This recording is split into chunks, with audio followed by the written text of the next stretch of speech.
人贩子抓走姐姐的那一刻，我转身就跑，只因上一世我眼见柳如烟被抓走，立刻开着卡丁车朝那个老太婆撞去，老太婆被撞翻在地，柳如烟则趁机挣脱，迅速跑过来坐上卡丁车。然而柳如烟却因为害怕被追上，竟然将我踹下车。于是我被人贩子抓了，开启了悲剧的一生。直到15年后，我被亲生父母找回。我本以为迎来了光明，却不想被养子禽兽柳如烟拐。不到2年就罢了。在睁眼我回到遭遇人贩子的那天，弟弟，快救我呀！救命啊！面对姐姐的呼救，我并未理会，转头就跑。柳如烟，我们15年后见。当得知柳如烟被人贩子抓走后，父母悲痛欲绝，在各大电视、报纸上轮番发布寻人启事和选手公告，但始终没有任何消息。和前世一样，他们决定收养一个孩子。就这样，父母带着我去了福利院，找了一圈都没找到合适的人。院长建议我母亲领养。我们这里有个男生，非常乖巧、听话、懂礼貌，人也很聪明，你们可以看一看。或许是长时间的奔波，母亲也有些乏力，于是答应见一见那个男孩。小男孩走出来时，我愣在了原地，居然是禽兽。对方见到我似乎也吓了一跳，原本乖巧的笑容瞬间变得满脸惊讶。片刻后，禽兽似乎反应了过来，赶紧切换颜色。叔叔阿姨，你们好。母亲点了点头，随后问了一些问题，禽兽都对答如流。一番对话之后，我看得出来母亲对他挺有好感，就连父亲脸上也露出满意的神情。但此刻掌握禽兽生杀大权的那个人是博达，我们把这个哥哥带回家好不好？我不同意。话音刚落，禽兽满脸焦急错愕地看着我，如此干脆明了的态度让母亲眼前一冷。他似乎还想劝我，但见我态度坚决，母亲只好放弃。抱歉，刘院长，我们恐怕不能收养这个男孩。没关系的。为什么会这样？妈妈，我是禽兽呀！爸爸，你不认得我了吗？父亲和母亲闻言吓了一大跳，随即禽兽扑上来紧紧抱住母亲，眼泪哗哗直流，生怕他下一刻就会离开。妈妈，我在这里等你和爸爸好久了，快带我回家，我一天也不想在这待下去了。为什么姐姐没有过来？你怎么乱认爸爸妈妈？你他喵的是不是脑子不正常？不是的，妈妈，上一世你就是在这里把我给接回去的。然而在场的人除了我，没有人知道他在说什么。母亲和父亲此刻已经完全变了脸。你这孩子今天怎么回事？师傅要了。我们快走，这他喵的是个神经病！就当我们要离开的时候，我突然看到福利院角落有一个女孩被3个男生欺负。当我看清女孩的样貌时，眼睛瞬间湿润。沈幼薇，我终于找到你了。听到我要带沈幼薇回家，父母都表示不理解，但我毫不在乎，执意要带走。最后父母还是妥协了。就这样，8岁的沈幼薇被我带回了家。看到家里富丽堂皇的客厅时，沈幼薇显得十分拘谨。你们为什么要收养我？因为这一世也该换成我们2个过好日子了。虽然父母一开始反对我将沈幼薇接回来，但很快真相定律就上演了。没有人比我更清楚沈幼薇有多聪明。钢琴课才上3节，她就能凭记忆弹完整首曲目。围棋课上了2个月，老师就已不是她的对手。至于学习方面，常年霸榜年级第一。父母脸上的笑容渐渐多了起来，一些有头有脸的大人物甚至商量要与我父亲结为亲家。从那之后，父母亲对沈幼薇更加重视，教育方面也更为严格。我和沈幼薇也变得如同上辈子那般熟悉自我。直到柳如烟被帽子叔叔找到，时隔15年，我再次见到了柳如烟，她浑身颤抖，一动也不动地望着父亲和母亲。爸妈真的是你们吗？姐，不会错的，他们就是你的亲生爸妈。柳如烟的眼泪再也忍不住掉了下来。妈，我是小烟啊，这么多年我一直提醒自己不能忘记自己，就是为了将来你能认出我。母亲闻言掩面痛哭。就连一向坚强的父亲在这一刻都忍不住落泪，一时间客厅里哀嚎一片。我在想自己要不要也酝酿一下，来个姐弟抱头痛哭的戏码。无奈我酝酿许久，眼泪一滴也没掉下来。嚎啕声结束后，柳如烟终于注意到了我，我礼貌地朝她笑了笑。柳如烟点了点头，似想到了什么。对了，爸妈，我来介绍一下，这是我认的弟弟，他叫禽兽。看见禽兽，我很是无语。这2人也算是真爱，只不过上辈子是富贵2人，这辈子是难姐难弟。认完亲后，一整个下午，母亲都拉着柳如烟询问她这些年生活过得怎样。我听了个大概。柳如烟11岁时养父去世，养母独自拉着她长大，因为家里条件太差，她只念到初1就出去打工了。听到女儿初中都没毕业，母亲的眼睛又红了。父亲坐在旁边也沉默不语。就在这时，沈幼薇回来。爸妈，你们怎么都坐在这儿？母亲突然起身。吃饭了吗？肚子饿不饿？要不要叫李嫂给你做个宵夜？母亲不自觉与柳如烟拉开距离，朝沈幼薇走过去，一连串关切的话语脱口而出。妈，我吃过了，这2位是……母亲一脸紧张，好像不知道如何回答，下意识地朝父亲望过去。父亲嘴唇张了张，看看柳如烟，又看看禽兽。他们是一个远房亲戚家的孩子。母亲听到这个回答后，脸上多了丝愧疚，但似乎又松了口气。沈幼薇听了母亲的话，主动朝沙发上的2人点点头，算是打招呼。柳如烟面无表情，没有回应。爸妈，我先上去洗澡。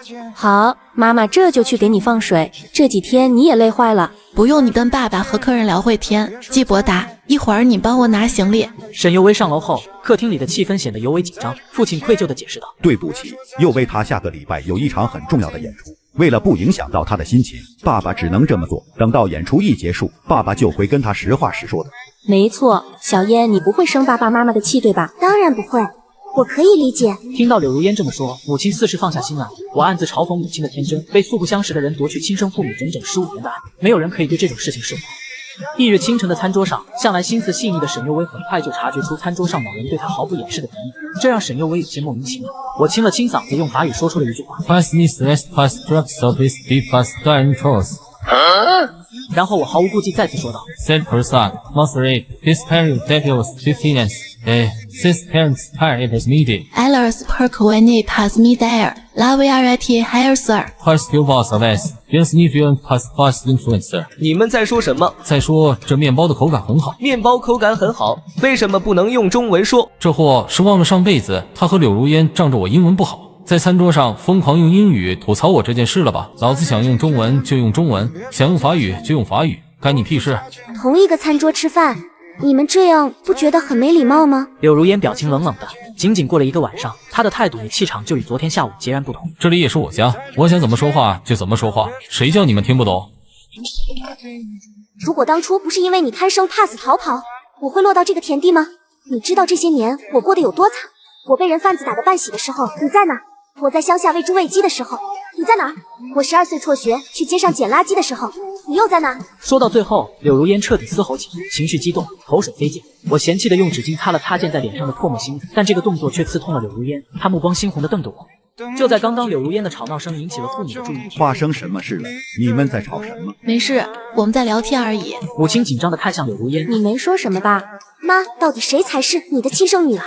我连实话都不能说了吗？母亲瞠目结舌，一句话也说不出来。3秒过后，她焦急地跟沈幼薇解释：幼薇，对不起，妈妈昨天不是故意不告诉你实话的，你可别生妈妈的气呀！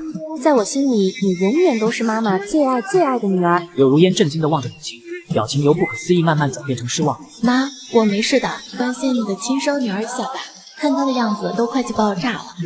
最后，沈幼薇借口要练琴，火速离开现场。等到她一走，柳如烟沉着冷静地开口：爸妈，你们打算什么时候让她走？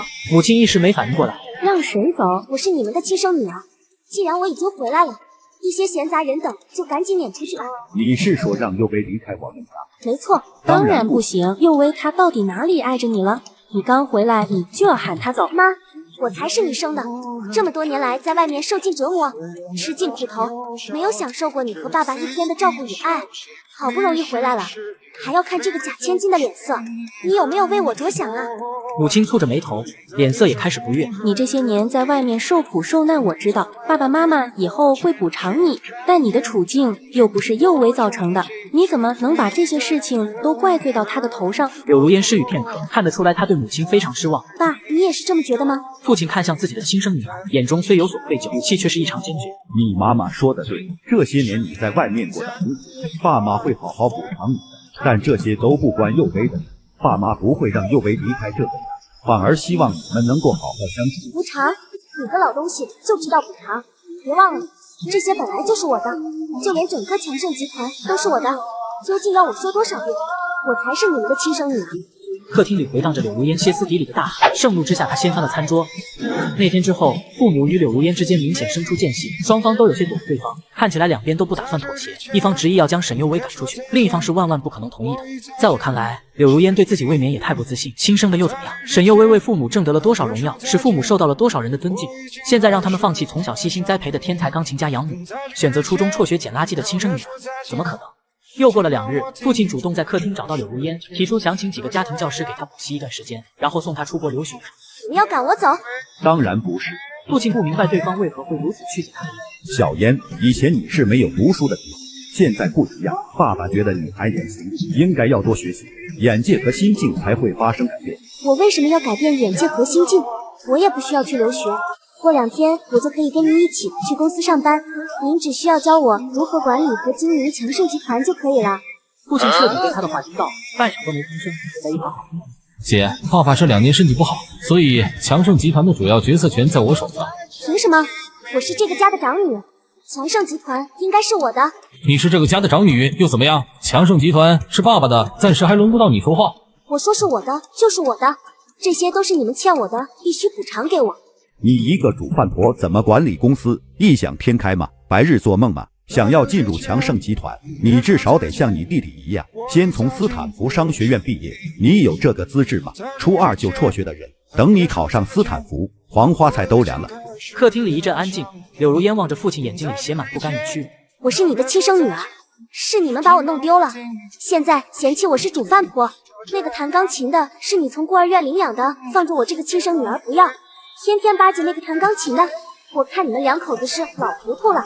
话音刚落，父亲直接一个巴掌狠狠扇在柳如烟。等柳如烟挨了一巴掌后，与父母的关系就降到冰点。再加上沈幼薇在国内的首场演出在即，父母也没心思理会这个亲生女儿。礼拜天下午，父亲和母亲早早换好礼服，准备前往演出现场。柳如烟一直将自己锁在房间，没有偷走。倒是禽兽盛装打扮过周文丽，坐上车前往演出。我没上车。我们到的时候，现场已经座无虚席，沈幼薇早就为我们预留了前排的票，当然禽兽除外。挨千刀的季伯达还有沈幼薇这个小贱人，我一定要让你们付出代价。沈幼薇的琴声响起后，原本吵闹的现场瞬间鸦雀无声，所有人都沉浸在这美妙的音乐当中。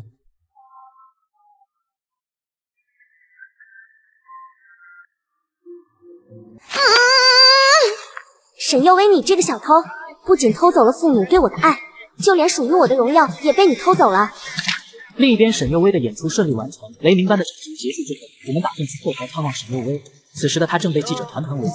禽兽，外界还不知道我们找回了孩子，你就不要上去了，对幼薇影响不好。可是幼薇已经表演完了，我觉得刚好趁这个机会。还没等禽兽说完，父母就已经去找沈幼薇了。我的好弟弟，乖乖在这等着吧。面对那么多记者，你去了，别吓得尿了裤子。禽兽气得脸都绿了。再怎么说，他上辈子也是强盛集团的小少爷，如今却是犬落平阳对虎妻。为什么会这样？明明我才是父母最疼爱的孩子，既然我得不到，那你们也别想得到。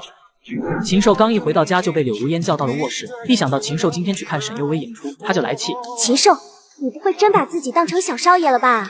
别忘了你是怎么来我家的，没有我你还是一个流浪的穷犊。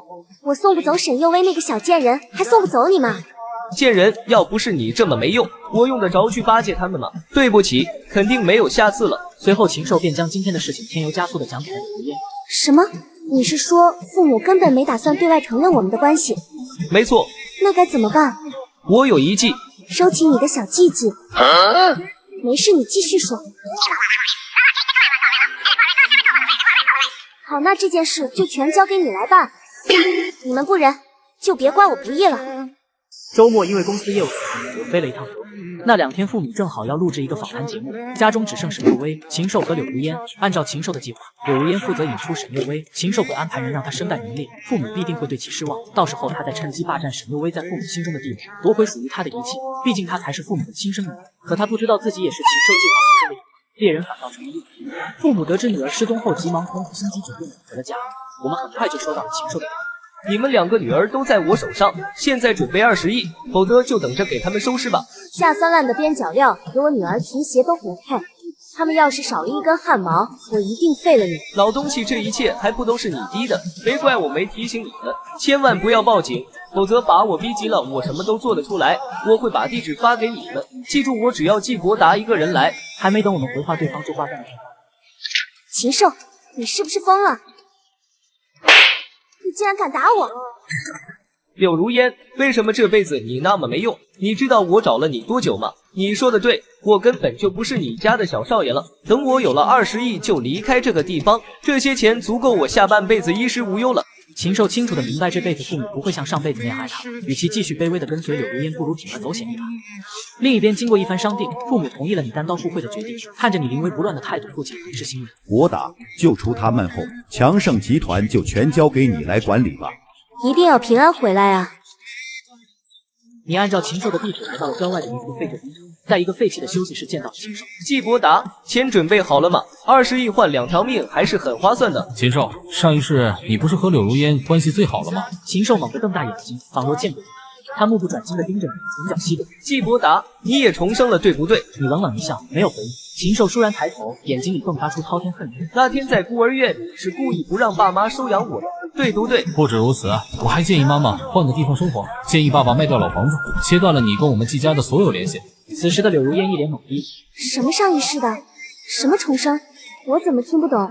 都是什么啊？相反，沈若薇则是一脸淡定。你知道每次我听到你这些年过得悲惨又可怜的时候有多开心吗？简直想开 party 庆祝。还有柳如烟，你他妈也有今天啊！哈哈哈，笑死了。你这辈子怎么长得这么丑，还这么矮？禽兽，你每次看到他的时候是怎么忍住不笑的？真难为你找他找了这么多年，不过也是竹篮打水一场空。这辈子的柳如烟就是个扶不起的阿斗，我看你们还是去工地搬砖比较合适。禽兽恨得咬牙切齿，嘴巴里咯吱作响。那又怎么样？别忘了，沈幼薇也在我的手上，赶快把20亿交给我。别说20亿，20块你都带不走。我上早八，给我抓住季伯达。然而身后的人并没有。你们在搞什么？不想要钱了吗？随后他们解开了沈幼薇身上的绳。禽兽，他们都是我的人。伯大，我怎么感觉你对刘小姐还有禽兽有很大的敌意？我爸丈属于柳如烟的父爱母爱，他心里怨恨我，我不怪他。你没有说话，沉默了片刻后开口道：“你就是太善良了，你相信有前世吗？”啊，什么前世？随后你便将上辈子的事情全告诉了沈幼薇。听后沈幼薇气得全身发抖。凭我上辈子对柳如烟、禽兽的了解，我担心他们会对你出手。沉默片刻，沈幼薇开口道：“我有一计。”不行，这太冒险了。与其面对未知的危险，不如主动露出破绽。我根本没有出国，你的一举一动都在我的监视下。禽兽此刻彻底慌了，他急忙拉起旁边的柳如烟：“放我离开，不然我就杀了他。”季伯达，快救我！上一世的事情我什么都不知道，我是你的姐姐啊！放他离开。随后禽兽压着柳如烟开车逃跑。怎么放了他们？我已经报警了，他们跑不了。后来在警察的追赶下，禽兽出了车祸当场归西，柳如烟则重伤入院，危在旦夕。你有什么话就说吧，我会转告给爸妈的。季伯达，这辈子你很得意吧？什么意思啊？你想起上辈子的事情了？尽管此刻的柳如烟异常虚弱，但她的眼神却透出一种我十分熟悉的倨傲感。禽兽的车你动了手脚，对不对？看来他不仅恢复了上辈子之梦，就连智商也上线了。从你们上辈子害死沈幽微那刻起，就注定这辈子我们无法共存。柳如烟目光直直地盯着我，嘴巴开始颤抖。你是什么时候重生的？你不记得了吗？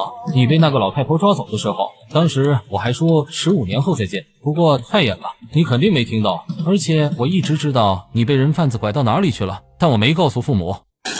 柳如烟听后吐了一口血，没过多久就离开了这个世界。